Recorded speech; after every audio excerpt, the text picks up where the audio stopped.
পরিবহন ব্যবসা, যেটি মানুষের মুখে শুনতে যতটা সহজ এবং লাভজনক, বাস্তবে করতে গেলে ততটাই কঠিন এবং ঝুঁকিপূর্ণ একটি ব্যবসা।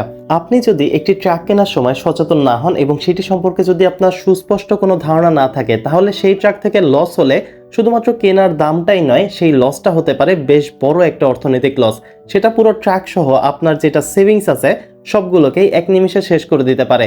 আবার একটি ভালো ট্রাক যদি আপনি ভালোভাবে ডিসাইড করে কিনতে পারেন বুঝে শুনে, তাহলে সেই একটি ট্রাক আপনাকে 100 ট্রাকের মালিকও বানাতে পারে একদিন। তাই একটি নির্দিষ্ট মডেল সম্পর্কে আপনাকে সুস্পষ্ট ধারণা দিতেই কিছু ট্রাক মালিকের সাথে আমরা কথা বলবো যারা প্র্যাকটিক্যালি এই ট্রাকগুলো ইউজ করছে। সো চলুন বগুড়াতে আইশার 3015 মডেলের কিছু ট্রাক মালিকের সাথে পরিচিত হওয়া যাক এবং তাদের পার্সোনাল এক্সপিরিয়েন্সটা জানা যাক। আসসালামু আলাইকুম, আমি মোহাম্মদ রাকিবুল ইসলাম। আমার নাম মোহাম্মদ রব্বানি। আমার নাম আব্দুল হান্নান বাসা। আমার নাম মোহাম্মদ জুয়েল রানা। আমার নাম মোহাম্মদ সোহেল রানা। সাধারণত 30-15 ব্রেকে কোনো ধোকা নাই। আর এই গাড়ি চাইলেও কেউ যেমন আপনার ইঞ্জিনে কোনো সমস্যা হলে সাথে সাথে মিটারে বলে দিচ্ছে ব্রেক ফেল। এর ভিতরে আমার একটা গাড়ি ব্রেকের সমস্যা হয়ে গেছিল, ব্রেক হচ্ছিল না সামনে, আপনার মিটার বোটে ওখানে ওদের মেসেজ অপশন আছে, বলতেছে আপনার গাড়িতে ব্রেক নেই, স্টপ। যাই হোক, রাতে আমরা দাঁড়ায় আসে গাড়ি আবার ঠিক করলাম।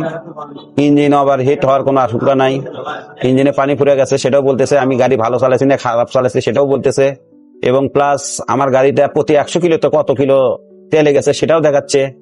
তো আদার্স বলতে মানে এরকম একটা গাড়ি আমরা যে এত তাড়াতাড়ি বাংলাদেশে পাবো এটা কখনো ভাবিনি। আমার আইসার গাড়ি দুইটা আছে, অশোক লিলিয়ান আছে দুইটা। অশোক লিলিয়ানের চাইতে আইসার গাড়ি তেলে অনেক সাশ্রয় পাচ্ছি, আমি সব দিক দিয়ে চালে মজা পাচ্ছি। আপনার তেলের উপরে একটা গাড়ির ক্যাশ নির্ভর করে। আইসার গাড়িটা 6.5 আপ যায়, হ্যাঁ, কিন্তু অন্য গাড়ি আপনার 5-এর মধ্যে থাকে। তাতে লিটারে 1.5 কিলোর মতো তফাৎ। 1.5 কিলো মানে একটা গাড়ি ঘুরে আসলে অনেক টাকার কম ভাড়া হয়ে যাচ্ছে তেলে, প্রায় 2-3 হাজার টাকার মতো তেলের কম ভাড়া হয়ে যাচ্ছে। গাড়ির টান, ইঞ্জিন সব দিক দিয়ে মোটামুটি ভালো।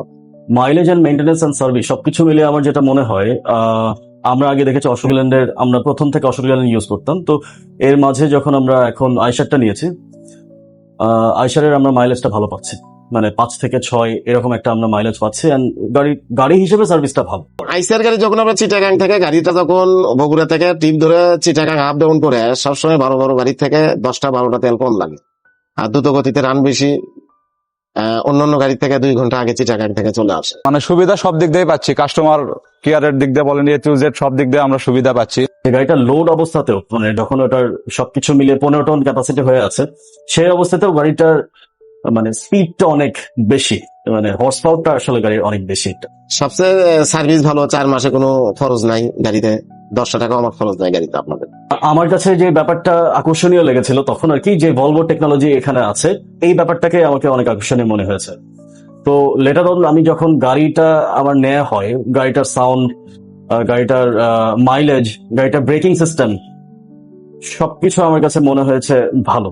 তবে তো আমরা 30-15 গাড়ি আমরা অন্যান্য গাড়ির সাথে কম্পেয়ার করে দেখছি, যেরকম 12 গাড়ি একটা নিচ্ছি, 30-15 একটা নিচ্ছি, দুটাই কন্টেস্টে চলছে, কিন্তু বেটার যেটা আমরা ভালো সার্ভিস পাইছি সেটা হলো 30-15তেই। সো এই ছিল আইশার প্রো 3015 নিয়ে বগুড়ার বেশ কয়েকজন ট্রাক মালিকের ওপিনিয়ন। আশা করছি এই ভিডিও থেকে আপনারা এই মডেলটি সম্পর্কে একটি ক্লিয়ার আইডিয়া পাবেন।